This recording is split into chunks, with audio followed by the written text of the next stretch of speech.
Let me now bring in Lieutenant General Rakesh Sharma, Distinguished Fellow, VIF and Centre for Land Warfare Studies. Well, it's not come to that yet, General, but clearly we are in a very tenuous situation. Thank you for inviting me. And yes, what we have done yesterday night, every Indian ought to be proud of.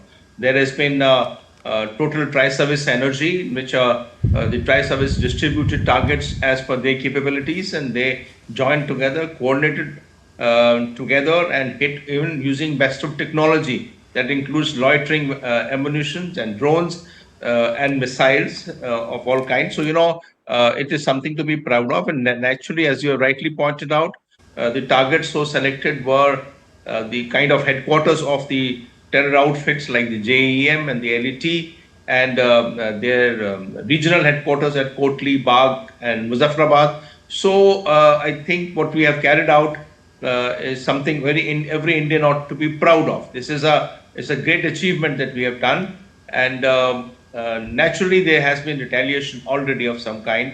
The Pakistanis opened artillery fire. There have been casualties. The army has intimated 3 casualties. Some information says that Punch city was hit by artillery shelling. So there is possibility of the villages that we have in the proximity of the line of control would be targeted as the easiest target by the Pakistani artillery, and there could be retaliation for which we have to be prepared later on in the day or tonight.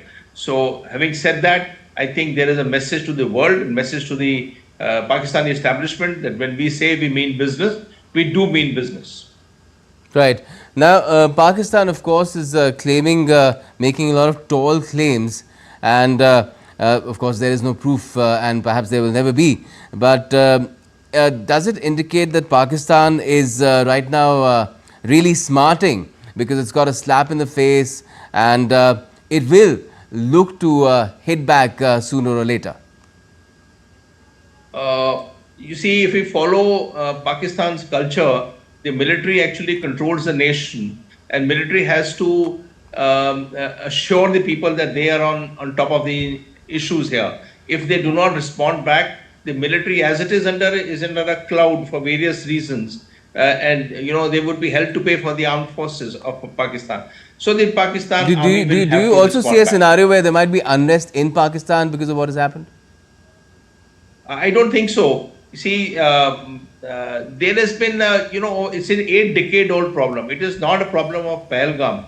The public has been so indoctrinated over a period of time that anti-Indianism and, of course, J&K issue become the identity. Ye unki pehchan hai. This is what the nation stands for. And, anytime they are in trouble, easiest way is to hit India that galvanizes the nation together. We have been hearing that there have been problems inside Pakistan army. There have been protests. He has sacked 3 corps commanders in last 2 years. That is, the President Munir has sacked 3 corps commanders. Large number of other people have also been sacked who are in favor of Imran Khan and PTI. But that does not mean that Pakistan army is not professional. At a level, it's a very professionally well-trained, well-equipped armed forces, and they have to respond back to assuage the nation. So, rightly so, we should be prepared for response tonight. We have preparations on the Indian side, but there's always a possibility of some sneak missile coming across or some sneak attack coming across to target some. I was speaking with Alok Bansalji just a while back, and we were wondering whether Pakistan can afford to retaliate because it has a lot at stake. There's that IMF board meeting that's supposed to happen to take a decision on its further tranche, and then there are a lot of foreign assets at stake in different territories of Pakistan as well, and those foreign assets have faced some sort of fire, not from India earlier, but who knows? So there's an opinion that Pakistan may not respond back. And we have said this is non-escalatory nature. We have not mobilized armed forces. So it is possible that Pakistan may not. But my personal opinion is that we have to be prepared for a response today. It's the issue that binds the nation. If they do not respond back, they will be within the nation itself. They will have major problems within east and west of Indus. And it is important for the Pakistan army to show that they have the capability to do so. it is, in that light, I think it will be essential for Pakistan Army to retaliate in whichever measure. It may not be comparable retaliation at all. It may be minor, but there would be retaliation, and the retaliation will come sooner than later. They retaliated Is even there to a Iran possibility, last General? year. Is there a possibility So, that this time the response might be different, because this time India has reacted differently to what has happened in Pahalgam? India started putting on screws, non-military screws, and they were really strong screws. It really made Pakistan wince, and even the world was watching with a sense of foreboding. And now this action has taken place. again, I will stand by what I was saying, that while all these opinions stand, and it may be difficult, Yes. but for Pakistan, but it is for the nation itself to bind itself. What binds Pakistan as a nation? Yeah, what is there for nationhood? If they do not even respond to this one, then there is no nationhood left in Pakistan. So therefore, I would much expect that there will be retaliation. Yesterday night, the artillery responded back at Punch city. There are three casualties which army has already announced. To say that there will be no retaliation, well, of course, it will be a bonus to us.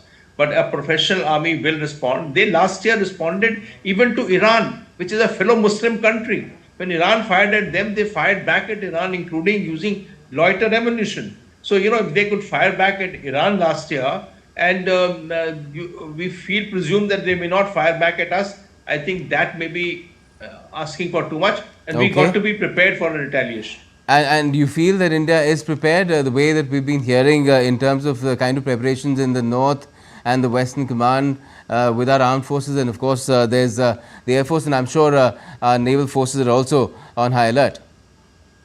So we would have made sure that we move the kind of equipment and deploy in a manner that we will able to take down a substantial number of targeting that has been done, and use drones to push the artillery away, etc. So we would be done preparation. But having said that, look, Israelis have the best air defense. They have David Sling, they have Patriot, they have Iron Dome, and they had American Aegis in the ships here. Despite that, Iranian missiles were able to cross through those four layers and hit the airfields of Israel. Not all 181 of them, but few of them. So, there's always a possibility existing that there will be some strike. How, Maybe how, against how, how robust are our, say, air defense systems? So they are robust. We have, if you recollect, we purchased S-400, which is one of the finest air defense systems, and Correct. we have multi-layers of defenses that we have in our. And seas. We'll be able without going into deployment details, those have been placed strategically.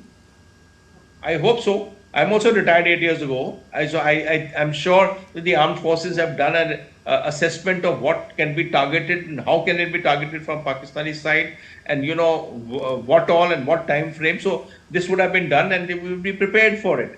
So accordingly, but I would say that there is always possibility of decoys, possibility of pushing your air defense system into wrong direction, electronic warfare, etc.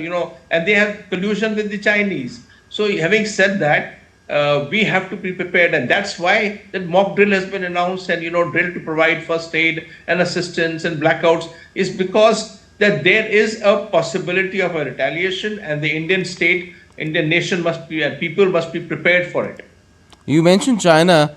Do you find it interesting that China has been quiet about what's happened so far, except for talking about some anti-dumping action against certain pesticides from India?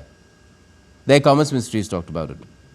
So I am assured, at least in my own opinion and my analysis, the Chinese will not get directly involved with us at all. The way they are deployed on the border, that's sufficient of a threat in being that exists on the northern borders. So leave the northern borders alone. The way Chinese are there is enough of it.